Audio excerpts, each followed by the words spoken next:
connaît son mode d'emploi. Sans filtre. On arrive au monde sans costume, sans rôle, sans scénario. Pas de morale intégrée, pas de faux, pas de il faut. Juste des mains qui cherchent, des yeux qui découvrent, un cœur qui bat sans savoir qu'un jour il devra se taire pour être approuvé.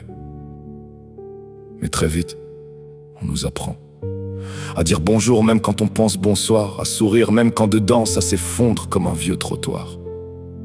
On nous apprend que pleurer c'est mal, que trop ressentir c'est fatal, que les garçons doivent être forts et que la douceur c'est presque immoral. On nous met dans des cases avant même qu'on sache marcher droit, des lignes invisibles qu'on ne doit jamais franchir, même sans pourquoi. Tiens-toi bien, parle moins fort, sois poli, sois comme eux. Et sans le dire vraiment, on nous dit surtout, ne sois pas toi, c'est dangereux. Alors on apprend à se lisser, à gommer les angles qui dépassent, à cacher les tempêtes derrière des visages qui passent. On apprend à performer, à cocher des cases, à vivre pour des attentes et à oublier la base. La base, c'était quoi déjà? Ah oui, respirer sans demander la permission. On nous parle de liberté, mais toujours encadré, comme un animal sauvage qu'on aurait domestiqué. On nous donne des règles pour vivre ensemble, c'est vrai. Mais parfois, ces règles nous éloignent de ce qu'on est. Parce qu'au fond, on est fait de pulsions, d'instinct de feu. Pas de tableau Excel, ni de c'est mieux comme ça, fait comme eux.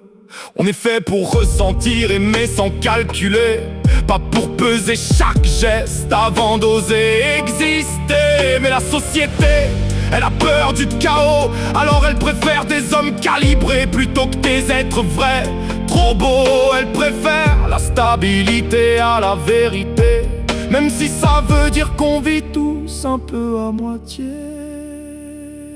On nous apprend à être raisonnable, mais jamais à être vivant, à rentrer dans des normes, mais jamais à comprendre pourquoi on s'y perd autant.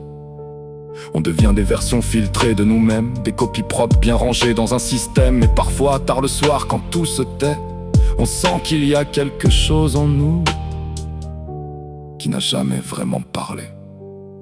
Une voix brute, primitive, sincère, qui n'a jamais signé ce contrat social qu'on nous a fait taire. Une part de nous qui sait que la vérité n'est pas toujours civilisée. Alors certains craquent, explosent, dérivent, pas parce qu'ils sont faibles, mais parce qu'ils veulent survivre. Survivre à ce monde qui leur demande d'être quelqu'un d'autre, qui transforme l'authenticité en faute. Et si la vraie force, c'était de revenir en arrière, pas à l'âge, mais à l'essence première.